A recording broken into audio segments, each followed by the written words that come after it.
Did you know that different Christian groups have different collections of holy writings? Protestants believe in 66 holy scriptures, but Catholics have 73.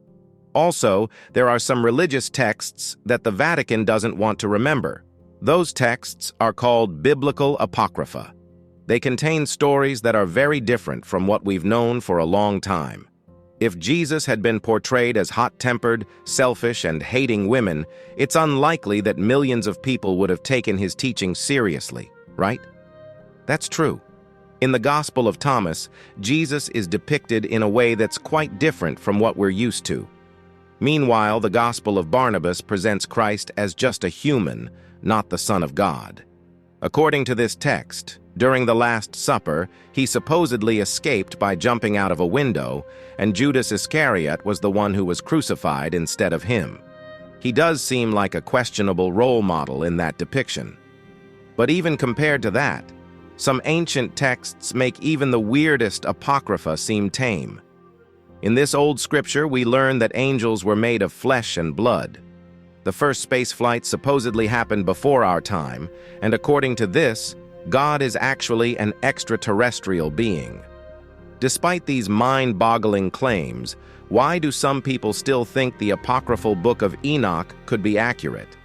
The Vatican dismisses the Book of Enoch as nonsense, but some believe this could be because it holds valuable information that challenges the modern church.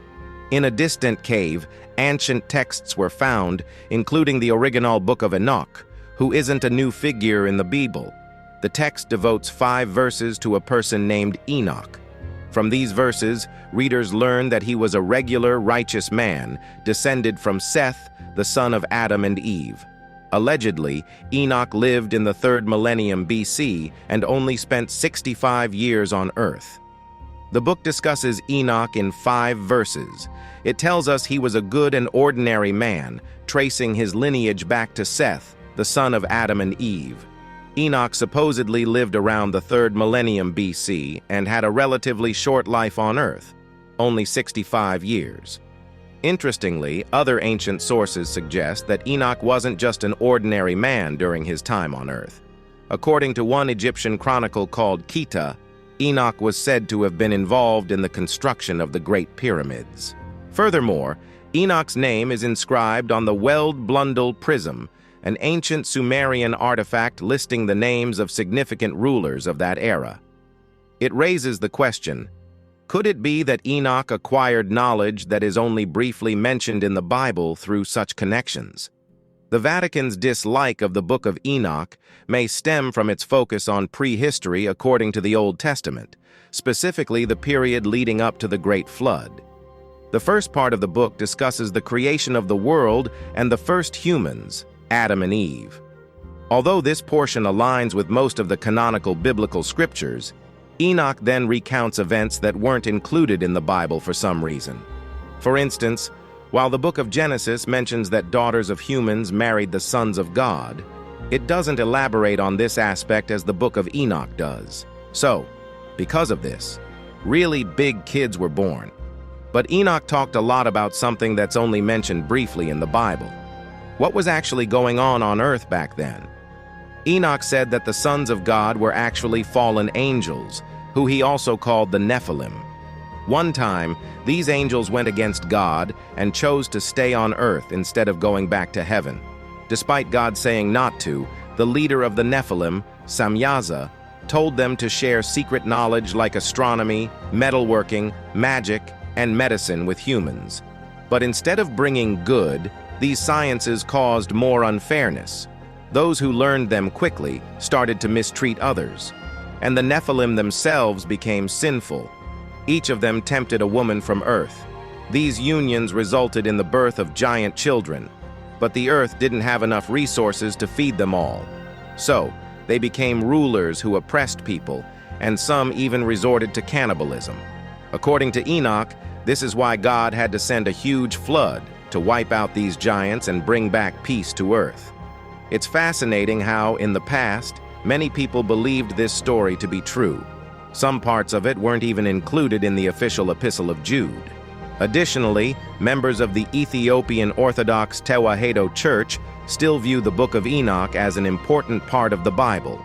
The Vatican couldn't accept the idea that sin was introduced to earth by divine beings because, in Christianity, sin is typically attributed only to humans. Many religious leaders didn't like the Book of Enoch because of this, and they even argued that it wasn't as important as other texts. In 1898, British researcher Henry Hayman conducted a detailed investigation suggesting that the ancient text wasn't written by Enoch, but rather by a group of unknown authors who weren't necessarily religious. The debate over the authenticity of this sacred scripture continues even today. As recently as 2022, the Tomorrow's World portal published an article labeling the Book of Enoch as a forgery. This raises the question, why would representatives of the Vatican put in so much effort to discredit this ancient scripture if it only differed from the official Bible in minor details? Perhaps the Book of Enoch holds numerous secrets, and the focus on historical inconsistencies serves as a convenient distraction from them. Especially considering how this ancient text aligns closely with other stories from antiquity, it's possible that there's much more to uncover within its pages. In Enoch's writings, he described the giant children of the Nephilim in such detail that it seems as if he had first-hand interaction with them. Surprisingly, recent discoveries suggest that this imaginative assumption might not be too far from reality. Furthermore, mentions of giant beings aren't confined to just Greek myths and the Old Testament. They appear in hundreds of stories from various cultures worldwide. Some of these tales bear remarkable similarities to the events described by Enoch. For instance, certain Central African tribes trace their ancestry back to a giant named Mbonbo, whom they eventually revered as a deity. According to legends, some accounts suggest that Mbonbo sent messengers to Earth to complete the creation of the world and assist humanity.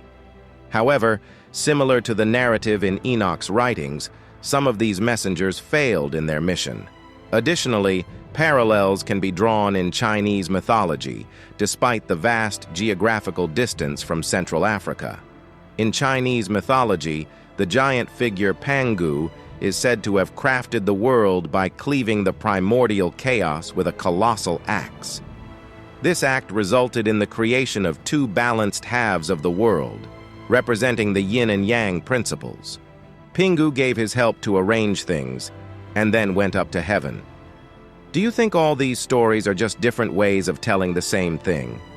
Later, we find in the Book of Enoch that the angry Lord told some people to put the Nephilim in darkness because they were loyal to him. Does this sound familiar to you? It's just like the ancient Greek Titans. They fought with the main god, Zeus, and then got defeated and locked up in a dark place called Tartarus. They were also giants, just like the Nephilim. In lots of languages, Titan and giant mean the same thing. It looks like Enoch's story is related to ancient Greek beliefs. But why doesn't the official Bible talk much about big giants from long ago? Is it possible that the church doesn't want people to know that giants used to be more powerful? Many stories in American folklore not only talk about giants but also suggest that giants and humans used to live together. Right here in this region, archaeologists found something fascinating in the past. While digging into one of the burial mounds, researchers found something astonishing. In the middle of this mound was a skeleton that measured over 2.5 meters in length. The person who passed away had copper bracelets made and wore them on both wrists, along with a heavy mica necklace on the chest. It was clear that this giant was respected in ancient times. But what's even more intriguing is that at least 10 regular people were buried around them without any fancy jewelry. Scientists believed they had discovered a burial site of a giant ruler and their closest followers. Does this suggest that giants once ruled over humanity thousands of years ago? This idea isn't supported by the Vatican, but it is mentioned in the Book of Enoch. Even though God prohibited it, people respected the giants, who were the offspring of the Nephilim, because they were partly divine. Some researchers believe that some of the giants survived the Great Flood, and afterward, people once again chose them as their leaders. Is it possible that this is what the Vatican has been keeping from us for centuries? Or perhaps the reason why priests are wary of the Book of Enoch goes even deeper, into its more controversial claims. After all, the ancient text's author suggested that the Nephilim might not have been fallen angels, but rather aliens from outer space. If you find it hard to believe that someone who lived 5,000 years ago could make such fantastic claims, just wait until you hear about Enoch's incredibly accurate descriptions of the universe's structure. According to the Bible, Enoch was one of the first people on Earth. It might seem unlikely that people back then knew much about celestial bodies. However, in his book, Enoch described some astronomical facts. One of the chapters in his work is even titled Heavenly Luminaries. In that chapter, the author mentions that the sun and the moon pass through specific gates. He also understands that Earth's moon doesn't emit light itself, but only reflects sunlight. Based on this, he describes different lunar phases. Such descriptions lead to two incredible conclusions at once. Enoch not only understood that the Earth is a sphere, but also realized that it revolves around the sun. However, we're used to thinking that these ideas were first discussed by someone like Nicholas Copernicus in Galileo Galilei only in the 16th century. Moreover, in his work, Enoch also describes the characteristics by which it's most convenient to classify the stars. In his opinion, the luminaries should be distinguished according to their weight, their light, and the amplitude of their places from our planet to a particular celestial body. But this is how astronomers now typify stars according to their systemic magnitude, brightness, and distance from Earth. On some pages of the ancient scriptures, precise calculations are given, and they are quite consistent with modern observations. Enoch developed an entire system by which he calculated the positions of the sun and moon on any day of the year, and it remains valid even today. But how did Enoch acquire all of this knowledge? After all, if we assume that his intellectual abilities were several millennia ahead of his time, he just couldn't have come to some conclusions by observing the night sky from Earth. For this, he had to have seen our planet from orbit, and perhaps that's exactly what happened. In one section, Enoch talks about the, quote, treasury of light and thunder, a strange phenomenon of Earth's atmosphere when luminous energy accumulates between the clouds, which later falls to Earth during a thunderstorm. Of course, the author is referring to ordinary lightning, but from Earth it's certainly impossible to see how it is formed. However, astronauts on the orbiting space station have the opportunity to observe this phenomenon every day. Enoch himself claimed that all of this was told to him by the highest of God. Once he even had the honor of visiting the palace of the highest, Enoch wrote that the walls and floors there were made of mirrored crystal, and it was illuminated by a light, quote, bright as fire, but cold as snow. This description bears a striking resemblance to our usual modern artificial lighting, wouldn't you say? But the most amazing thing is that the palace, the highest, could float in the air. Enoch traveled on it, where he could see for himself that Earth was round and revolved around the sun. It's interesting that in an ancient Indian epic, there's an image of the Mana, luminous flying celestial palace, which, if necessary, could become a refuge for various deities. If we compare the fragments of the Book of Enoch with Hindu myths, it seems as if they'd describe the same phenomenon. But Enoch couldn't have been in such a remote part of the world. But the so-called flying palace probably wouldn't have had any trouble traveling that far very quickly. So, is the whole Book of Enoch not a religious text, but a detailed description of an encounter with aliens? Could this be the reason of why it was so disliked by the Vatican? Any Christian would agree that angels and God live beyond the mortal realm. But the Book of Enoch adds some truly extraterrestrial details to this idea. Remember the enigmatic biblical phrase that Enoch, quote, walked with God for 300 years. That was his base tour with the Lord. The Book of Enoch describes how the angels first helped him to bathe in a special solution, quote, smelling of incense, then gave him a divine robe. It was, quote, so snowy, white that it seemed to emit light. Only then did the Lord allow Enoch to enter his mysterious palace in travel. It's easy to conclude that this is a figurative passage that symbolizes the purification of the righteous believer before meeting the Lord. Except that this isn't the original text of the Book of Enoch. It was first known in Europe only in the 18th century. Traveler found a copy of an ancient text in Egypt. It was translated from Hebrew into English by theological professor Richard Lawrence. But some of the expressions in the Book of Enoch were completely incomprehensible to him. Lawrence wasn't dissuaded. He simply replaced all the strange phrases with his own words and threw out some of the passages. When this was revealed, other researchers tried to translate the text in their own way, but only made things worse. With each new version of the Book of Enoch, there were more and more free interpretations and popular theses of the time. As a result, whole passages began to resemble modern sermons, while the original Book of Enoch became increasingly obscured. However, even what remains can be deciphered if you look at the text from an unfamiliar, non-religious angle. Imagine that you lived before our era, and suddenly aliens decided to visit you. In what words would you later describe such a visit? You wouldn't be able to say that the spaceship was made of, say, plastic, if you had never seen such a material before. Most likely you'll try to describe what happened with simple and clear metaphors or mythical images. And that's exactly what Enoch did. He, just as well as he could describe the incredible events that happened to it. The religious background appeared in the text much later because of the different interpretations of numerous translators. As a result, the alien astronauts turned into angels and cherubim. Their captains became archangels, and the supreme commander was the Lord. LED lights became cold fire. Heat-resistant finish panels became mirror crystal, and spaceships became flying palaces.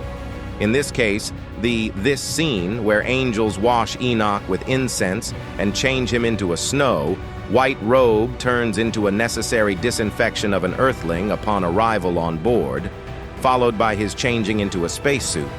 And even modern spacesuits are indeed completely white.